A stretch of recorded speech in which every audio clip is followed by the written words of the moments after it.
Salut à tous et bienvenue sur Hashtag. Notre invité du jour pousse en l'air pour sa voix et pour sa musique. C'est Léa Passy qui est avec nous. Hashtag chapitre 1, générique, c'est parti.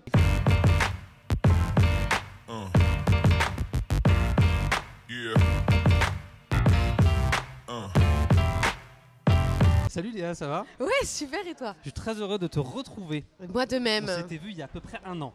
Complètement. Donc on va faire un petit bilan de cette année ensemble. Et il s'en est passé des choses de façon assez incroyable, même si je peux me permettre. Plein de choses, notamment un album chapitre 1 qui est sorti le 23 juin. Ouais. On va en parler, mais avant, j'ai vu ton dernier clip qui est sorti il y a quelques jours. Ouais. Pour aller où? Tout à fait. Alors, j'ai essayé de deviner, j'ai regardé plusieurs fois. Est-ce qu'on est sur une ambiance Maroc? Tout à fait, on est sur une ambiance Maroc. Est-ce qu'on est sur une ambiance genre plutôt bord de mer, montagne un petit peu? Tout à fait. Est-ce qu'on est sur une ambiance Essaouira? On est tout à fait sur l'ambiance Essaouira, il n'y a plus de secret pour Hashtag. Et on ment pas aux gens, tu ne l'as pas dit avant. Hein. Non, je ne l'ai pas dit. Et en plus, deviné. même sur mes posts sur les réseaux sociaux, j'ai essayé de quasiment pas le mettre sur toutes les photos que j'ai mis du tournage. On est parti là-bas, tout m'a dit mais pourquoi t'es parti au Maroc, la mer tu l'as en France et tout. J'ai dit ouais, mais alors au mois de novembre, avoir le soleil et les couleurs en fait qu'on a pu avoir là-bas qui étaient vraiment des couleurs magnifiques, on les aurait pas eu en France, mais je suis d'accord, on peut faire des très beaux clips en France. En France aussi, mais celui-ci était très beau. Tu nous as pas invité à venir avec toi, donc on est un peu fâchés. Ah, ça aurait été bien, on aurait fait un méga report. Grave. Hashtag with Léa pendant 6 mois et tout. Je sais pas si on aurait beaucoup bossé en fait, on serait beaucoup marré et on aurait bu des chocolats. Parce que là-bas aussi, ils font des très bons chocolats. Du thé à la menthe. Du thé à la menthe aussi. Donc, je voulais qu'on revienne sur ce titre pour aller où. Tu nous as fait kiffer avec ce titre. Oui. Après, tu as récidivé avec Adolescente Pirate. Ouais. Tu t'es dit, bah, tiens, les gens ils kiffent, donc on va re-kiffer avec eux. Ouais, ton complètement. style, est-ce que c'est pop française moderne? Ouais, complètement. Il y a vraiment ce mélange entre des textes qui peuvent se rapprocher de la variété. Il y a un nouveau terme maintenant, c'est de la pop variété. Ouais. Et je crois que ça existe vraiment. Alors moi, je suis pas pour forcément cet amalgame de plein de mots. Mais c'est ce que j'aime faire. En fait, j'ai un vrai attache pour la langue française et les textes français. J'ai beaucoup écouté de grosses variétés. Et en même temps, je suis une fille de mon âge et j'écoute ce qu'il y a à la radio en ce moment. Et c'est très pop, voire électro. Et j'avais envie de faire un espèce de mélange. Et donc quand tu as fait rap, c'est qu'elle mixe, c'est ça. Et hop, ça a fait de la pop Léa. C'est ça. Et ça marche bien. Moi, j'ai 2 titres coup de cœur, 3 titres. Ah. J'ai Gueule d'amour. Ah ouais. J'ai Algorithme. Oh.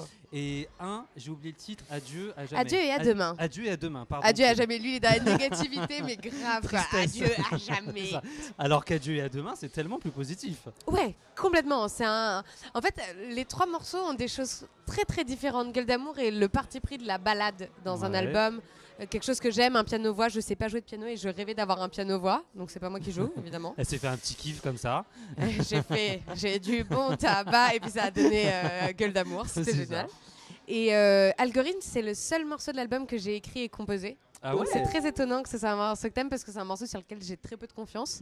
Très personnel du coup, si c'est toi qui Ouais, c'est ça. Ouais. Et puis j'ai bossé avec les gars pendant 2 ans et je l'ai présenté 2 mois avant qu'on finisse l'album. Vraiment en mode, j'ai un titre que j'ai fait toute seule et j'avais hyper peur et je suis très contente qu'il plaise et j'ai eu pas mal de retours positifs. Il clôture l'album en plus. Oui, il clôture l'album et il ouvre aussi le champ des possibles sur ma position en tant qu'auteur et sur ce que je peux devenir sur la suite.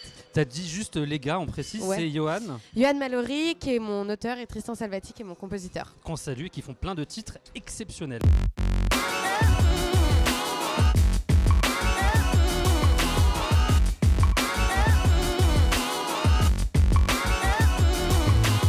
Oui. Adolescente Pirate a beaucoup tourné en radio, à la télé, partout. T'es plutôt adolescente ou plutôt pirate? Léa Passy. Je suis carrément plus pirate qu'adolescente. C'est vrai? Je suis plus une enfant pirate. Moi, je suis même pas une ado, je suis même pas une adulte. Je suis encore un bébé, je pense. Et complètement pirate. En fait, c'est ce que disait Johan d'ailleurs quand il a écrit le titre. Il dit tu as toute cette gamine qui a l'air une gamine de bonne famille avec la malice dans les yeux. On voit que tu fais des conneries et c'est vrai. Alors je les ai fait avec modération, c'est comme tout. Mais j'en ai fait et j'ai adoré ça. Et même aujourd'hui, à 21 ans, parfois, je ne suis pas toutes les règles et ça forme la jeunesse, non? Ça donne du coup un bon album. Donc soyez chez vous, n'hésitez pas, faites pareil. Soyez un petit peu des enfants. Voilà, à la maison, avec modération. Exactement. J'ai une communauté qui est jeune quand même sur une Non, éclatez-vous, soyez heureux, soyez Léa Passy. Ça va devenir une expression, soyez Léa Passy. Soyez Léa. Ton album, tu l'as appelé chapitre 1, je l'ai dit tout à l'heure. Ouais. Est-ce que c'est un appel du pied pour un chapitre 2? Alors il y a une part de ça et puis il y a surtout une part, on a sorti un 10 titres, donc c'est un petit album. Aujourd'hui on a plutôt tendance à avoir des gros albums finalement, même pour les premiers généralement c'est 12, 15, 17 titres, enfin c'est énorme. Et moi j'ai choisi 10 titres qui étaient les 10 titres qui pour moi me définissaient le mieux pour mon entrée dans le monde de la musique. Et voilà, il y a eu aussi ce lien avec le théâtre. Il aurait pu s'appeler Acte 1. Charlie l'a fait. Heureusement, on Charlie Boisseau, exact. Voilà, on s'était pas concerté quand on a vu que nos albums sortaient à 2 jours d'intervalle avec le même titre. On s'est dit mais waouh, on est passé à 2 doigts de la cata. Du coup, toi, tu prends acte 2 et lui prend chapitre 2, on s'arrange. On s'est presque lancé le défi, mais je pense qu'on le fera pas, chacun va respecter son truc. Mais oui, il y avait ce côté un peu rapport au théâtre, les choses qui se terminent. Et puis c'est un album que j'ai mis 2 ans à enregistrer, qui pour moi était un peu passé déjà. Et j'avais envie de clôturer, de tourner la page. Eh bien, chapitre 1, n'hésitez pas à vous le procurer. Dernière question avant de passer à la deuxième partie de l'interview. Il va y avoir le Café de la Danse à Paris J'ai noté, regarde, j'ai noté le mars 2018. Le mec ne sait plus écrire. Il le fait avec l'accent américain. C'est le Café de la Danse de l'Oumars. Voilà, 2018. dans le Mars. Qu'est-ce qui se passe dans le Mars? Le 16 mars prochain, il y aura le Café de la Danse. C'est mon premier concert. Qu'est-ce qui va se passer Il va se passer que c'est la première fois que je vais être avec mes musiciens. C'est vrai? Vraiment, ouais. Ça fait 1 an que je me balade seule avec ma guitare, mon pad et mon ordi. Et j'ai adoré le faire. Ça m'a fait les pieds, comme on dit. Ça m'a appris un peu à me mettre à nu et à assumer mon album, à assumer mes propos, à m'assumer en tant que chanteuse. Et j'ai trouvé ça génial. Et en même temps, c'est un album sur lequel j'ai plein d'ambitions et plein de projets pour le live. Et du coup, j'ai envie de lui donner toute l'ampleur qu'il peut prendre, autant dans le côté électro que dans le côté très variété. Et ça, toute seule, malheureusement, je ne peux pas encore le faire. Et voilà, je serai avec 2 musiciens que j'adore. Voilà, mon guitariste qui s'appelle Vincent David, qui est actuellement sur la fin de tournée avec Olivia Ruiz.